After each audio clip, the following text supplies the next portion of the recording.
Helenistik ni budaya-budaya Parsi kuno, budaya Romawi, budaya Yunani. Antara penonjolan budaya Helenistik ialah simbolis dan pematungan. Kan Yunani terkenal dengan dewa-dewa Olympus mereka. Ada nama dewa apa? Zeus lah, ada nama Jupiter lah, ada nama Poseidon, ada nama Hades, ada nama Saturn. Mereka bukan setakat menamakan dewa, tetapi menyimbolkan, merupakan, taswirkan. Oh, kalau Zeus janggut panjang gini, senjata lagu ni. Kalau dewa ni gini. Tuan-tuan faham belajar sejarah 3 kan? Rom pun ada budaya Helenistik. Akhirnya bila budaya Helenistik masuk dalam agama ini, apa yang terjadi? Maaf saya sebut, bukan ini kemelampauan, tapi realiti dan hakikat. Bila tuan-tuan masuk dalam church atau gereja, itulah yang tuan-tuan akan lihat. Siapa yang disimbol dan dipatungkan di depan? Siapa yang dukung bayi kecil? Ada budak kecil, ada sayap 2. Siapa yang menjadi simbol ni? Yang pastinya itu adalah Bonda Maria, yang kecil itu adalah Yesus. Yang kena ni Yesus. Sedangkan itu adalah fitnah terhadap baginda. Baik, 325 rosak balik dah. Cuba tuan-tuan cek 300 tahun kemudian apa jadi. Selepas penyelewengan agama ni, balik 300 tahun, apa jadi? 20 April atau setengah riwayat sebut 22 April 571 Masihi. 571 kita bulatkan, bundarkan puluh yang hampir, dia jadi 600 lah.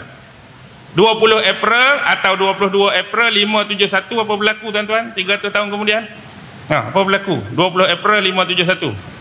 Sudah. Sebab ustaz sebut tarikh Masihi, jadi kami pun bengong kelu. 20 April 571 adalah Isnin 12 Rabiul Awal tahun Gajah. Apa berlaku? Kelahiran junjungan besar Nabi dan Rasul yang terakhir yang bernama Muhammad. Ataupun kita boleh ambil 610 tarikh pengangkatan Muhammad sebagai seorang Rasul. 600 tahun yang paling dekat dan paling hampir. Allah dah bangkitkan Nabi dan Rasul yang terakhir untuk jernih dan sucikan balik nama dan ajaran Nabi Isa. Bahkan dalam Al-Quran Allah menyucikan nama Nabi Isa. Dalam surah Maryam menyucikan Maryam yang dituduh, ditohmah, dikata macam-macam. Maryam berzina lah, Maryam melahirkan anak luar nikah lah. Tapi dalam surah tu Allah sucikan nama Maryam. Dia tak berzina, dia bukan melahirkan anak luar nikah. Anak ni adalah mukjizat daripada kami. Kemudian Nabi Isa yang dia kata kena bunuh, kena salib, Al-Quran nafikan. Dia tidak dibunuh, dia tidak disalib, bahkan dia diserupakan dengan orang lain. Sucikan pula nama Nabi Isa atas fitnah di atas tiang salib tu. Dan bab orang duk kata dia Tuhan ke anak Tuhan ke, inna masala Isa indallahi kama sali Adam khalaqahu min turab. Asal kejadian Adam, asal kejadian Isa pun sama. Dua-dua kami jadikan daripada tanah. Nak menunjukkan dia bukan Tuhan, dia bukan anak Tuhan, dan dia tak termasuk pun di dalam Trinity, Family of God. Quran mari Nabi lahir, sucikan balik. Bawa ajaran yang sebenar. Tapi bukan berhenti setakat ni. Selepas Nabi wafat, tuan-tuan perhati, 300 tahun kemudian apa jadi? Hak masa Nabi elok dah. Al-yawma akmaltu lakum dinakum wa atmamtu alaikum ni'mati wa raditu lakumul Islam madina. Komplit, sempurna. 300 tahun Nabi wafat, apa jadi?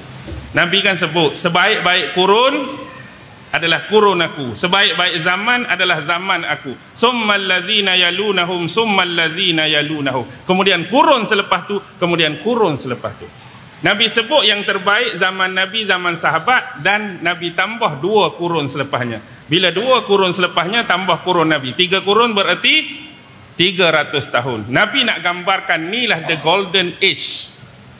Zaman keemasan yang sebenar ada pada zaman Nabi yang terbaik, zaman sahabat, zaman tabi'in, zaman tabi'in.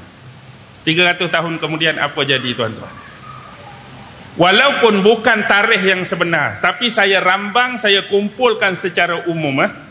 Tarikh sebenar ada lagi awal daripada tu, ada tengah-tengah, ada yang lambat.